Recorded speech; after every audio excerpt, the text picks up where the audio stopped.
Joe Louis carried boxing's most heartbreaking secret. He endorsed the check. That's all it was. A pen touching paper. A signature. The same one he'd scrawled 1,000 times before on contracts and fight programs and photographs for strangers. But this signature, on a check for $1 million made out to the Army-Navy Relief Fund, did something no opponent had ever managed to do. It destroyed him. The year was 1942. The man holding the pen was Joseph Louis Barrow, the heavyweight champion of the world, the most recognized athlete on the planet, and at that exact moment, the most effective recruiting tool the United States military had ever deployed. His face sold more enlistments than any poster.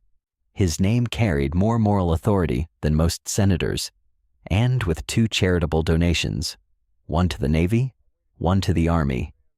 He had just handed the IRS the instrument of his own ruin. He didn't know that yet. He wouldn't know it for years. By the time the government finished counting, those 2 donated purses, money Joe Louis never touched, never spent, never saw deposited into any account with his name on it, had been classified as taxable income. The IRS credited the full amounts to Louis directly. He had signed the checks. The legal logic was airtight. The moral logic was something else entirely.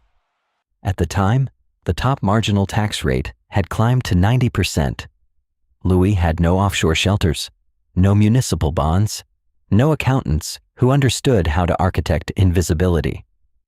He had a manager named Johnny Roxborough and a promoter named Mike Jacobs, men who understood very well how to make money move in their direction. Neither of them had told Louis what he was signing.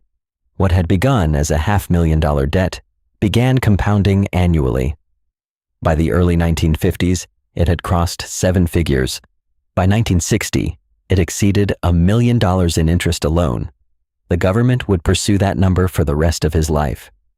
This is the story of a man who gave everything he had to his country, to his sport, to the people around him, and received in return a bill he could never pay. Johnny Roxborough presented himself as a protector. In 1935, black fighters in America could not get a title shot without the right white hands involved. Roxborough understood this. He navigated it. He delivered Joe Louis to Mike Jacobs, the most powerful promoter in New York, with a 3-year exclusive deal hammered out in a Harlem nightclub. Louis got his shot. Roxborough got his cut. Jacobs got everything else. What Louis got was a system he couldn't see. When the War Department, trying to resolve Louis' mounting tax burden, arranged a 3rd charity fight, a potential solution, a way to zero the debt, Jacobs moved to control the ringside seats, not for the charity, for himself. He intended to sell them privately. When the scheme surfaced, the War Department withdrew. The fight was canceled. The debt remained. Louis was not told why. There are moments that don't feel like betrayal at the time. They feel like bad luck, like circumstances, like the government being difficult. It was only later, much later, that the picture sharpened into something that couldn't be explained away. By then, Roxborough was in federal prison on gambling charges. By then, Jacobs had sold his empire to Madison Square Garden and retired comfortably. And Joe Louis still owed the money. He fought Rocky Marciano in 1951. He was 37 years old. His mother had begged him to stop. She had stood outside his training camp and told him what she could see with her own eyes, that the body in front of her was not the body that had held the title for 12 years. She didn't understand the full weight of what he owed the government. Nobody had explained it to her clearly. She couldn't understand how much money I owed, Louis said later. The fight earned him $300,000. At a 90% tax rate, his share of that money amounted to almost nothing after the IRS took its portion. He donated what remained. The debt barely moved. He had entered that fight knowing he would lose. He had entered it because the government wanted its money, and he had no other way to try to get it to them. Marciano knocked him out in the 8th round. What followed was quieter than the knockout. It was also worse. Louis appeared on television game shows. He refereed professional wrestling matches in cities that had once screamed his name. He became a greeter at a casino in Las Vegas, standing at the door in a tuxedo, shaking hands with tourists who recognized him from grainy photographs, pointing them toward tables, posing for pictures. He sent it all to the IRS. "I had to keep working to pay taxes," he said once in an interview. Nobody ran prominently. "But the more I worked, the less I had." When his mother died in 1953, she left him $667. The IRS took it. There is no more efficient image of institutional indifference than that. The inheritance from a dead mother. The dollar amount smaller than a month's rent. Taken. The public outrage that followed was brief. It forced the government to ease its collection tactics. But the interest kept compounding in silence, in the background, in rooms where Louis was never present, and his name was just a ledger entry. He had volunteered for military service when his country was at war, a country that at the time still segregated its armed forces. He had been asked during his induction why he was willing to fight for a nation that treated his people the way it did. He had not hesitated. He fought for it anyway. By the 1960s, the architecture of his private life had come apart in ways the boxing record didn't show. 3 marriages had ended, a child born from an affair, a son he adopted and named after himself.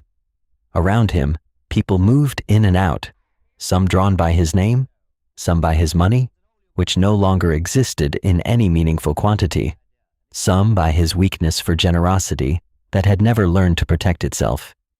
He had always given things away: purses, cash, his time, his body. What remained after the giving was a man who had spent decades absorbing punishment in rooms lit like operating theaters, and who had begun, quietly, to self-medicate the pain with alcohol. And then cocaine. The paranoia came later.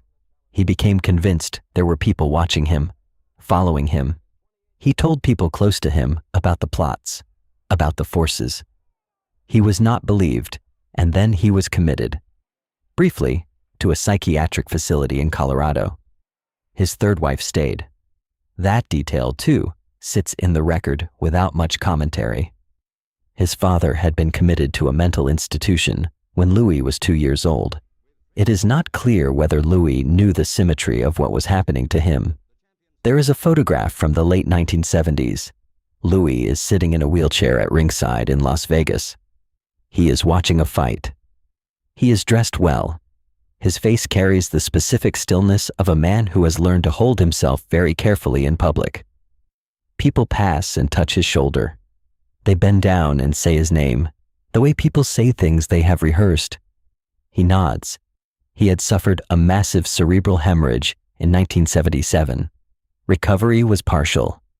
He spent the last years of his life in that chair, at ringside, in the casino that employed him, surrounded by people whose knowledge of him was constructed entirely from film reels and statistics. The man who had beaten Max Schmeling in 1938, a fight that meant something that transcended boxing, that carried the weight of what the world was about to become. That man existed now as an abstraction, a signifier, a name on a marquee. Max Schmeling paid for his funeral. Joe Louis died in 1981, penniless in Las Vegas. He had earned across his career somewhere in the range of $5 million. The majority of it was extracted by the people who managed him before it ever reached a bank account with his name on it. What remained was given away, or taxed at rates that rendered it almost theoretical, or consumed by a debt that had been constructed, in part, by the very generosity that made him a symbol. He had carried that symbol for 40 years. Carried it into arenas and army bases, and television studios and casino lobbies. Never once in public did he let it show. The secret wasn't the debt. The secret wasn't the addiction or the paranoia or the wheelchair at ringside.